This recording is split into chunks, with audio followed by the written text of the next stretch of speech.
So, Steve, what happened there in the ninth? Up 4, had some free passes. Whenever you give free base runners late in the game, that's usually how rallies start, especially in college baseball. Hit by pitches, walks. That's exactly what happened to us. Carson got to his pitch count that we were comfortable with him for tonight. We're going into a really big series this weekend. Carson Estridge had a 2-inning outing on the weekend, and we knew that he was only available probably for 30 pitches. Bassinger, we didn't really want to use, but he was our best option there to maybe get a couple ground balls late in the jam there, which is exactly what he did. So he really stepped up after having the longest outing of his career as a Mountaineer this weekend. Didn't go our way. Melendez came up with a big homer. Didn't finish the job there, and Pitt got the win. Were you thinking about Bassinger pitcher one change earlier, or were you just debating, hey, what's the best situation for him? No, we didn't want to use him, and Bassinger convinced us before the game that he was good for a batter. Tomorrow he would probably throw a bullpen, kind of a light bullpen, but he's our best reliever for sure. And so this game's important to us, and we have to win this game, but his health and longevity over the course of the season is more important. And so the feeling was that we could probably use him for 10 pitches for him to be in the best position that he could be in going into the weekend. Command at times seems like it was an issue tonight on both sides. Just one of those nights, especially with the weather, or something else was a factor there? Yeah, I don't think we ever want to blame it on the weather or the conditions. That's college baseball in this part of the country. You'll get some of this, and so we weren't crisp enough. We didn't throw enough strikes. We didn't compete enough. Both sides had an unusually high amount of walks, and they capitalized on the free passes more than we did tonight. Where's the psyche of the team? I mean, you guys, as you mentioned, having a big game or a big series this weekend. Obviously, this is a tough loss, so just kind of curious, how you try to move forward from it, and something you were kind of had to endure the last couple of weeks here. Yeah, I think they're in a good spot. These kids are ultra resilient and done a really nice job bouncing back with any adversity hit.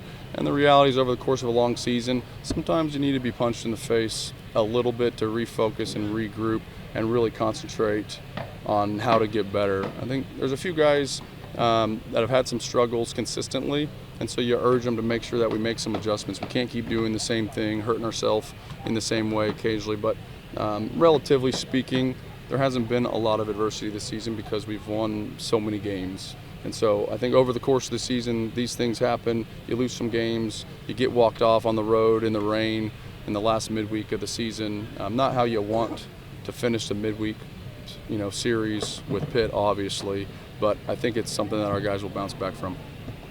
You mentioned the high number of wins. Obviously, if you were told at the start of the season this would be your record right now, you'd say, I'll take it every day. But with the way that it plays out, having these 3 midweek game losses, is that any part of a concern, or is that that's baseball kind of thing?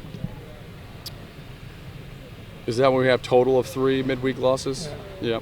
I don't know how many midweeks we end up playing, but there's certainly a concentration in general in winning conference games and going really hard and trying to be the best on the weekends in those series. So midweek baseball in general is usually a little bit lower inning count, lower pitch count. So I wouldn't say a concern.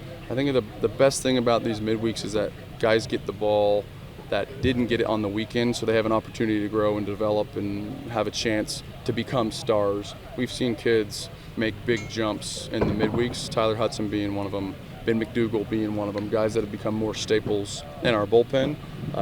So no, I wouldn't say concern. I think just losing games sucks in general. Like, you're always trying to win games and put yourself in a situation to be the best, and so tonight we weren't that. What did you see when you switched to Tyler Hudson mid-at-bat, and I think the 4th or 5th inning there? Usually Ben McDougal's in the game because he's a command left-handed pitcher that really pounds the zone and throws strikes. And so when he didn't do that right off the bat, it felt like maybe it wasn't his best day today, like he didn't have his stuff. And so in the middle of that bat, we made that decision. And in the moment, that ended up paying off. Hudson was excellent. I think we had 2nd and 3rd with 1 out, and he got 2 strikeouts to get out of the inning. It was a massive inning for Hudson. We had so many individual moments that great. Chase Meyer got his first start of the year. He put up 2 zeros, and Tyler Hudson was excellent. So we had these really good moments throughout that game, but we didn't really finish them off as far as offensively. I thought with the amount of walks that they gave us, and we ended up scoring, I think, 9 runs, but it felt like there were some moments in there where we could have ended somebody, and we needed to do that. Any discussions like that? Yeah, I keep that between me and Mike, but I want to play 3 games against Pitt every year if possible, just like the series we do with Marshall. So I would like to play 3 games, 1 at home, 1 on the road, and 1 at PNC every year if that's possible. We're all in for that.